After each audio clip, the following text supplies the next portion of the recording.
Hi guys, welcome back to another video.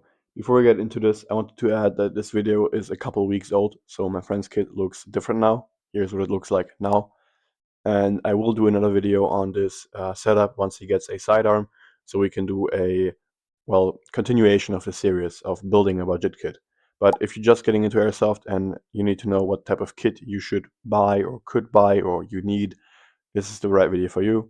And without further ado, let's get into it. Hi guys, welcome back to another video on my channel. Remember the poll that I did on my Instagram? One topic that I also mentioned was a budget beginner kit. And luck has it, I recently helped a friend build a beginner or budget kit. Wie viel hast du insgesamt bezahlt?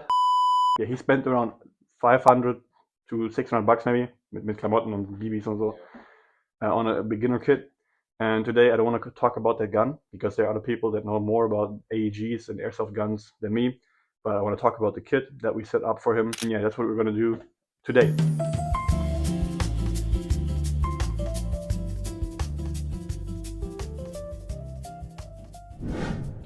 So right here we have his plate carrier.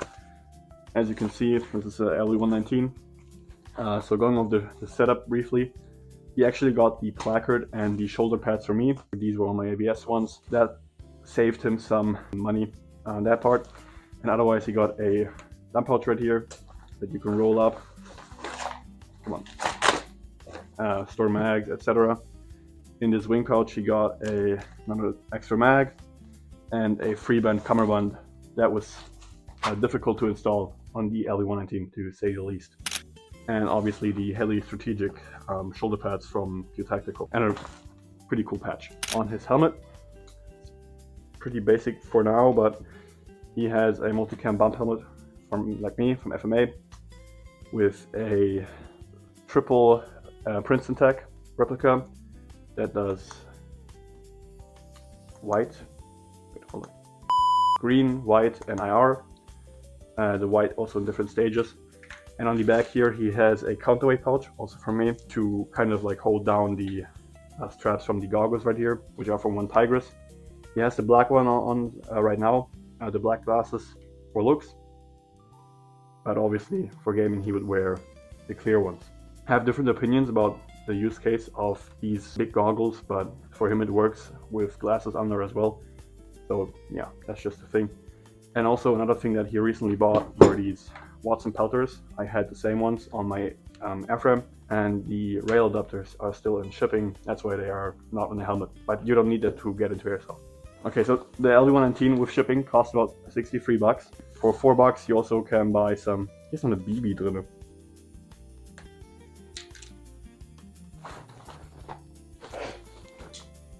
Jetzt nicht mehr.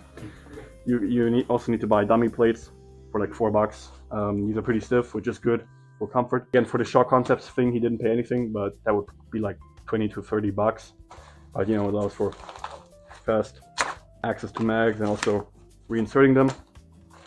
The free band cummerbund was just so you have the QD option and don't need to lift up the placard all the time. Because one downside to the LV119 is that it doesn't have a shoulder strap, so you always need to lift it over your head. And if you have to lift up your placard all the time and undo the Velcro, that just gets annoying over time. So we just made some preemptive steps, you could say. For now, he doesn't have any hydration on his back, but also for the fields that we go to, he doesn't really need them. And I'm also contemplating if I really need hydration, to be honest. The dump pouch costs like 23 bucks, 24 bucks with shipping. What I have to say is he doesn't have a belt yet, because the belt setup would also cost more money and would complicate things. And my idea was, when setting up this kit, was he has a plate carrier and a helmet, and that's all he needs for beginning airsoft. You know, playing a couple of games, seeing what he likes, seeing what he wants, and from there he can make his own decisions, right? So he doesn't spend like 50 bucks on a belt setup just to have a dump pouch and maybe an extra mag. So kind of like my ABS idea of thought is he has his extra mag or fast mag right here and a dump pouch right here. That way he doesn't need a belt yet. He can just play a couple games and again see what he needs, what he wants, or if he even wants to continue investing money into airsoft, which he does.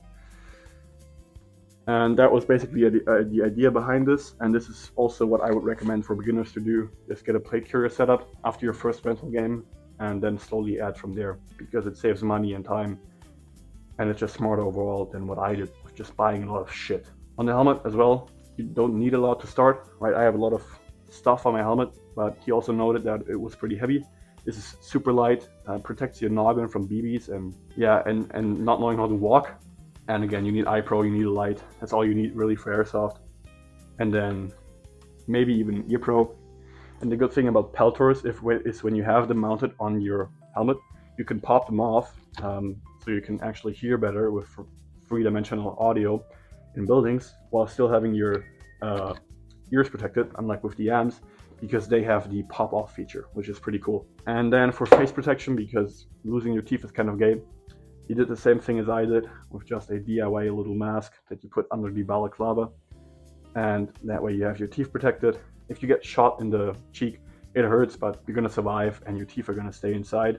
But losing your teeth to a 14-year-old is kind of gay, so you know, wear some type of mouth protection. So this was about 180 bucks. If you buy a placard yourself and shoulder pads if you want them, it could be about like 230 bucks, but you can get into airsoft looking decent and not having like a Yakeda plate carrier and stuff for fairly cheap over at AliExpress. So keep that in mind. And if you are interested in, you know, is AliExpress gear even good? I've made several videos about this, go check them out.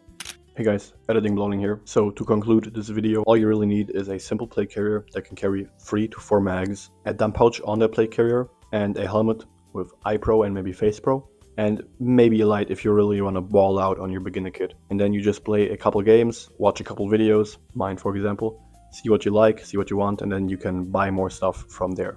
But I noticed that I missed an important part of my explanation, which is why does he only spend like 60 bucks for a Repro LV119, but spend up to 70 bucks on a FMA helmet? Well, the answer is pretty simple.